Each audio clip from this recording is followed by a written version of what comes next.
नमस्कार, मैं लोकेश मुकवाना। देर शाम की खबरों में लेके चलते हैं झालावाड़ जिले और मंदसौर जिले की तमाम देर शाम और दिन भर की ताज़ा तरीन खबरें। बात करते हैं भवानी मंडी शहर से। भवानी मंडी नगर में 112वां स्थापना दिवस दिनांक 3 मई को मनाया जाएगा। यह समारोह प्रातः 9 बजे गांधी सर्किल पर स्थित भवानी मंडी के संस्थापक स्वर्गीय महाराजा भवानी सिंह की प्रतिमा के समक्ष मनाया जाएगा। इस अवसर पर माल्यार्पण एवं अतिथि उद्बोधन कार्यक्रम किया जाएगा और समिति के सदस्य डॉक्टर JK अरोड़ा, दुर्गा प्रसाद पारेता, हाजी फखरुद्दीन, ओम प्रकाश गुप्ता द्वारा भवानी मंडी के नागरिक बंधुओं व सामाजिक संस्थाओं और राजनीतिक दलों एवं धार्मिक संस्थाओं में इस कार्यक्रम में शरीक होंगे और स्थापना दिवस के रूप में 3 मई को बड़ी धूमधाम से ये मनाया जाएगा। भवानी मंडी में नून हॉस्पिटल में RGS योजना के अंतर्गत सरकारी कर्मचारियों को लाभ मिल रहा है। ऐसा ही मामला एक सामने नजर आया। वहीं नायब तहसीलदार कैलाश गुप्ता ने RGS के तहत अपनी धर्मपत्नी का इलाज कराने वो वहां पहुंचे तो काउंटर पर उनको असंतुष्ट जवाब मिला, जिसके चलते वो सूचना जनसंपर्क अधिकारी प्रताप सिंह झाला से उन्होंने शिकायत की और मौके पर प्रताप सिंह झाला ने पहुंचकर नायब तहसीलदार कैलाश जी गुप्ता को हैंडल किया।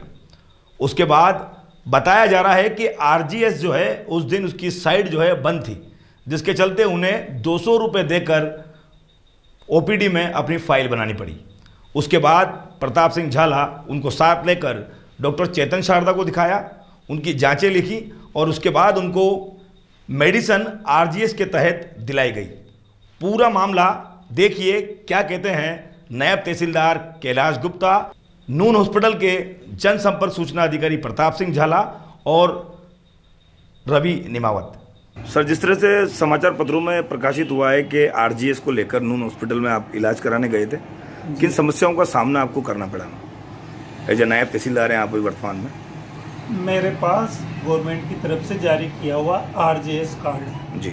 मिसेज दोनों का हमारा बना हुआ है। मैं मिसेज की तबीयत कुछ ढीली थी तो मैं दिखाने गया। मैंने जाके कार्ड दिखाया काउंटर पे। मैंने कहा इनकी फाइल बना दो आप, मुझे डॉक्टर चेतन शाह को दिखवाना जी। तो उन्होंने कही कि अभी कितनी तारीख को गए थे आप? मैं 27 तारीख को जी, 2-2:30 बजे के लगभग, 3 बजे के लगभग। तो उन्होंने कहा कि अभी लाइन चालू नहीं है, मतलब जी, तो RGS का आपको इलाज नहीं हो सकता। तो मैंने, चूँकि मैं मिसेज को भी ले गया तो मैंने कि भैया वो नहीं, RGS में तो नॉर्मल रूप से आप जांच करवा दो जी। तो क्या आप 200 रुपये दीजिए, फाइल बन जाएगी। मैंने 200 रुपये दे दिए, फाइल बना दी जी। मैं डॉक्टर साहब को दिखा करके और फिर जांच वाले के उन डॉक्टर साहब ने मैं वो ECG वगैरह लिखी जी। ECG पेशाब की जांच, खून की जांच वगैरह। तो वहाँ जांच करवाने गया तो उन्होंने की रसीद बना के लाओ, पैसे जमा हुए, उसके बाद ही आपकी जांच होगी। तो फिर उसके बाद में वो प्रताप सिंह जी आए और उन्होंने जांचें भी करवा दी जी और ECG भी करवा दी। तो ECG तो दे दी मेरे को, पर वो जांचें अभी तक नहीं दी जी। फिर पुरानी जांच थी, उसके आधार पर डॉक्टर साहब ने दवाई दे दी जी और मैं दवाई लेकर घर आई जी। ये तो जिस तरह से प्रकाशित हुआ है कि RGS जो वेबसाइट थी वो आप बता रहे ऑन थी और आपके जो मेडिसिन में जो आपके OTP आई है, तो क्या RGS तो फिर तो चालू थी? मेरा तो ये मानना है कि RGS चालू थी उस टाइम जी। क्यों मानना है कि मैं उससे दवाई भी लेकर, डॉक्टर साहब ने दवाई लिखी जी। उसके बाद मैं दवाई काउंटर पे गया, उसने वो RGS पे ही वो फिलअप किया। उसके बाद मेरे मोबाइल पे OTP आया, मैंने OTP दिखाया जी, बिल बना। उसके बाद मेरे द्वारा कोई पैसे नहीं लिए जी और मुझे दवाई दी। तो वो OTP आया और वो लाइन चालू थी, जब भी जाके तो मुझे दवाई दी गई। इन्वेस्टिगेशन जैसे जांच जो है, जांच की सैंपलिंग आप दे चुके थे? दे चुके ना। तो उसके बाद अभी तक जांच नहीं दी। अगर वो सर जो आए थे हमारे यहाँ, अगर उन्हें लगता है कि हमारे स्टाफ ने उनके साथ मिसबिहेव किया है तो हॉस्पिटल प्रशासन उन्हीं नहीं, मतलब सभी स्टाफ सभी पेशेंट के साथ हैं। अगर मतलब उन्हें लगता है कि हमारे स्टाफ ने कुछ ऐसा किया है तो हम उसकी जांच कर रहे हैं। अगर वो दोषी पाया जाता है तो हम उसके खिलाफ सख्त कार्रवाई करेंगे। जिस तरह से सर ये जो गवर्नमेंट पोर्टल है, कभी कभी जैसे नेटवर्क की इश्यू की वजह से बंद हो जाते हैं, तो ये नहीं चलते तो हम जो भी आते हैं उनको सिर्फ यही कहते हैं कि भाई सर इतना टाइम लगेगा, घंटे भी लग सकता है, आधा घंटा भी लग सकता है। तो अगर कोई नहीं रुक सकता है तो उसमें अगर वो चाहे तो उन्होंने आगे रह के वो कह देते भाई अगर मेरे को तो जल्दी है तो मेरे को कैश में पेमेंट देके मैं तो मेरा इलाज कराना चाहता हूँ, तो करा सकता है। तो फिर वो जो टाइम पे अगर पोर्टल नहीं चल रहा है तो उस सुविधा नहीं मिल पाएगी सर उस समय।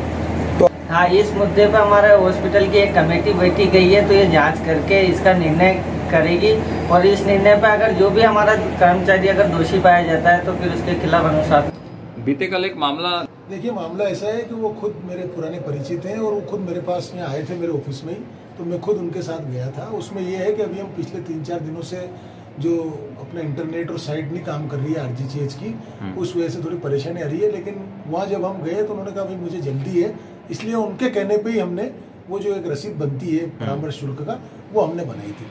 कितने की बनाई थी? वो 200 रुपये की। और उसके बाद हमने उनको जो सैंपल लिए और जो भी उनको जो सुविधा देनी थी उसके बाद दवाई हमने उनको RGCH में फ्री दिलाई, क्योंकि उनका उसमें OTP आता है। लेकिन RGCH में दवाई का और परामर्श शुल्क और जांचों का जो काउंटर है वो अलग अलग जगह है, तो इसलिए वहाँ पे जब वो गए तो वहाँ उनका OTP आ गया तो उनको हमने दवाई निःशुल्क दे दी। आपका कहना है कि मेडिसिन का OTP आया लेकिन रजिस्ट्रेशन का हाँ, रजिस्ट्रेशन का OTP, क्योंकि उस समय साइट नहीं चल रही थी। और इस साइड नहीं चलने का जो चीज़ है उसके हमारे उच्च अधिकारियों ने आगे जो जयपुर से लेके झालावाड़ CMHO SDM साहब सबको इस बारे में पत्र के द्वारा ईमेल के द्वारा अवगत करा दिया गया था कि भाई इसमें प्रॉब्लम आ रही है। इस वजह से उनको थोड़ा सा ये जो परेशानी हुई और मैं खुद ने उनको कह दिया था कि साइट चल जाएगी तो हम आपको इसको रिम्बर्स करा देंगे। 200 रुपये के जो कंसल्ट नहीं, लेकिन वो RGCH शाम तक नहीं हुआ ना, उसके बाद तो फिर ये मामला आ गया। और उनकी जाँचें नहीं, जांचों का जो था उनका सैंपल दिलाया था, लेकिन उसकी जो प्रोसेसिंग वो रसीद कटी नहीं पाई, RGCH की साइट चली नहीं। और जो हमारा जो प्रोसेसर है, सिस्टम है जो हॉस्पिटल का, उसमें वो हमने कैश में उनकी रसीद कटाई नहीं, क्योंकि एक रसीद पहले ही ऑलरेडी कट चुकी थी। आगे से किस तरह से सुधार किया जाएगा? जैसे आगे से यह है कि अभी हमारे प्रशासन ने कल ही इसको देखते हुए एक नई जगह हमने जो हमारा केरी विंग है उसमें हमने पूरा RGCH का और चिरंजीव का काउंटर अलग से कर दिया है और वहाँ पे हमने इंटरनेट सुविधा भी थोड़ी स्पीड बढ़ा दी है ताकि आगे से लोगों को और असुविधा नहीं। और नायब साहब को अगर ऐसा कुछ उनको लगा है तो उसको प्रशासन की तरफ से और जनसंपर्क की तरफ से मैं उनसे। भवानी मंडी में आज महीने के पहले दिन पूर्व वर्षों की तरह जैन चेतावर सोशल ग्रुप भवानी मंडी के द्वारा ब्रजेश रीना जैन के सहयोग से राजकीय चिकित्सालय में भर्ती मरीजों को फल, बिस्कुट, दूध वितरण किया गया। उनके जल्द स्वस्थ होने को लेकर कामना की। इस अवसर पर दिलीप गोटावाला, विवेक, महावीर बाफना, अरविंद पिचोलिया, विवेक जैन पिंटू, पीयूष चौधरी, विपिन श्रीमाल, लक्की मारवाड़ी, पीयूष चौधरी, संजय मालू, रानू लोड़ा, डॉक्टर गौरव जैन, विकास जैन, प्रतिभा जैन, भावना पचोलिया, संगीता श्रीमाल उपस्थित रहे और ये जानकारी ग्रुप के मीडिया प्रभारी गणेश सालेचा ने दी। झालावाड़ में अखिल भारतीय साहित्य परिषद शाखा झालावाड़ के तत्वाधान में मासिक काव्य विचार गोष्ठी का आयोजन किया गया। राजकीय हरिश्चंद्र सार्वजनिक जिला पुस्तकालय में सभागृह में किया गया, जिसमें स्थानीय व कवि के साथ साथ ही बड़ी मात्रा में पुस्तकालय में पाठकों ने भाग लिया। कार्यक्रम के प्रारंभ से ही अतिथि द्वारा मां सरस्वती के चित्र पर माल्यार्पण कर दीप प्रज्वलित कर किया गया। इस अवसर पर डग से पधारे कवि अशोक सोनी उनकी साहित्य साधना के लिए सम्मानित किया गया। इस अवसर पर कई कविता पाठ वहां हुए। झालावाड़ जिला विधिक सेवा प्राधिकरण निर्देश अनुसार 14/5/2022 को आयोजित की जाने वाली राष्ट्रीय लोक अदालत हेतु दिनांक 30/4/2022 शनिवार को न्यायालय परिसर की न्यायालय वशिष्ठ सिविल न्यायाधीश अतिरिक्त मुख्य न्यायाधीश वशिष्ठ चोमेला में लंबित प्रकरणों की पूरी निस्तारण किया गया। वहीं फ्री काउंसलिंग की गई। काउंसलिंग में काफ़ी संख्या में पक्षकार उपस्थित हुए। वहीं पक्षकारों के मध्य पैनल अधिवक्ता रतन लाल राठौर, न्यायाधीश श्री राजपाल मीणा द्वारा प्री काउंसलिंग की गई। पिड़ावा में रविवार को चांद दिखाई दिया तो सोमवार को ईद उल फितर मनाई जाएगी। यदि आज चांद दिखाई नहीं दिया तो मंगलवार को ईद मनाई जाएगी। वहीं शहर के काजी मुफ्ती उमाद्दीन ने बताया कि वहीं एतबार में चांद नज़र आने पर सोमवार को ईद मनाई जाएगी और वहीं अगर चांद नहीं दिखा तो मंगलवार को ईद मनाई जाएगी। चोमेला में मालव विभूषण, वहीं चित्रंज महाराज के पावन निशार में श्रीमती सुदमा वीरेन दोषी और उनकी पूरी टीम ने 3 दिवसीय धार्मिक कार्यक्रम में आयोजन किया गया। और वहीं दीक्षा प्रदान करते हुए रविवार को सुबह महाराज ने कस्बे में मंगल प्रवेश किया। चोमेला निवासी डोसी के परिवारों ने धूमधाम से ये जुलूस निकाला। आज के समाचारों में इतना ही। देखते रहिए खबर 24 न्यूज, आपका अपना चैनल, हर कदम आपके साथ। नमस्कार।